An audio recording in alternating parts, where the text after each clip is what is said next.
满场地的新能源，1万台车。This is a field of over 10,000 Neta V Chinese EV cars that are rotting away. 600多台啊，21年的，都是50公里以内啊，上牌新车。 And this man has just exclaimed that these BYD cars, all 2021 models, have less than 31 miles on them. Just like that field of 10,000 cars, they all have license plates on them, they're all fully registered, and they've been put away to rot. Yes, all of these cars have been left to rot. Why on earth is China throwing away entire fields of electric cars?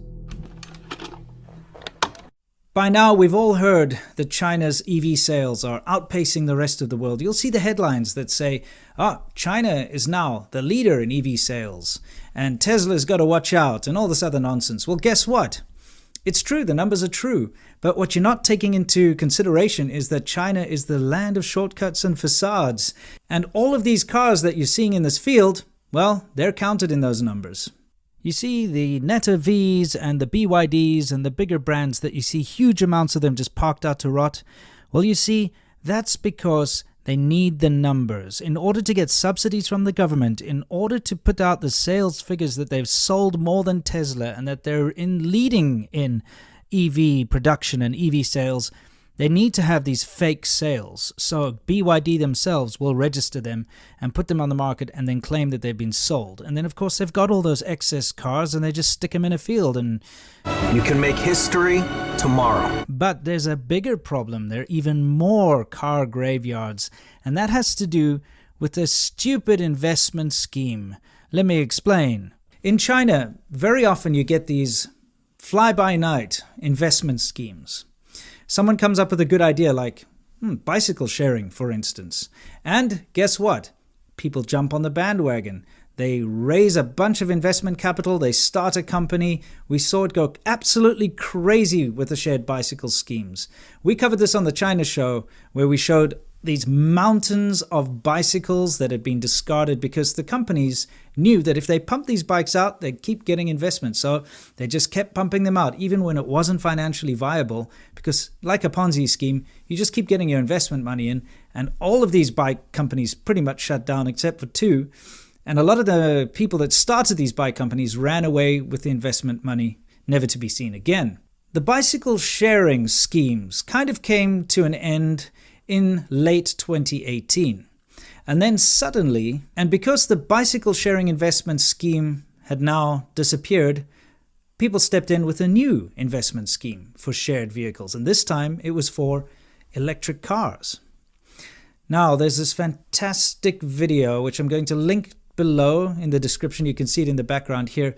But there's a documentary filmmaker who went and took drone footage of the shared bikes. And he made this video called No Place to Place in 2018, where he showed all of these massive mountains of the shared bike failures. But he then went in 2019 to film the fields of abandoned electric vehicles. So this is No Place to Place 2. And what you're seeing are these fields of shared cars. You see, the idea, like shared bicycles, would be that you have an app. And if you need a car, you can look in your app and see, oh, there's a shared car nearby, a shared electric vehicle. And you go and you unlock it with your app and you can drive to your destination and then lock it again. It's actually a very nice idea. It's not a bad idea at all. But of course, because it's all a money grab and it's a ridiculous scheme and a Ponzi scheme type situation in China, they just pump these things out without doing proper market research, without actually seeing if it was viable or not. And so the end result is fields and fields of thousands of hundreds of thousands of abandoned vehicles that are now going to rot. Now, this is where it gets insidious. These cars are electric vehicles, and that means they have batteries in them.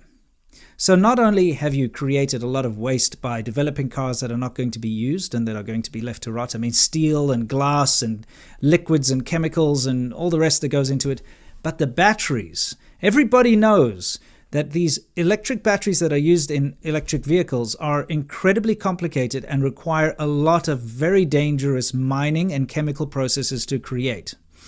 There are human rights atrocities attached to making these batteries, if you want to look into it, child labor, slave labor, that kind of thing.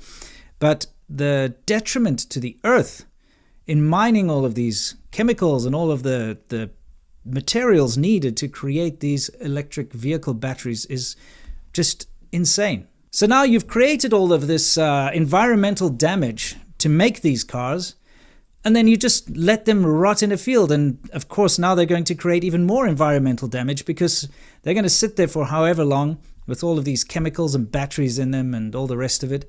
And they're going to pollute the environment further. So it's like a double whammy. Not only have you damaged the environment making them, but now you're damaging the environment by discarding them. And this is where China tricks everyone. You see, you hear about their great green initiatives, this being one of them. Oh, look, China's really pushing forward in renewable energy and electric cars. And if you just read headlines and you look at the numbers, etc., you would think China's doing a very good job. But what you're not seeing is the fact that China is actually destroying the earth at a rate never before seen.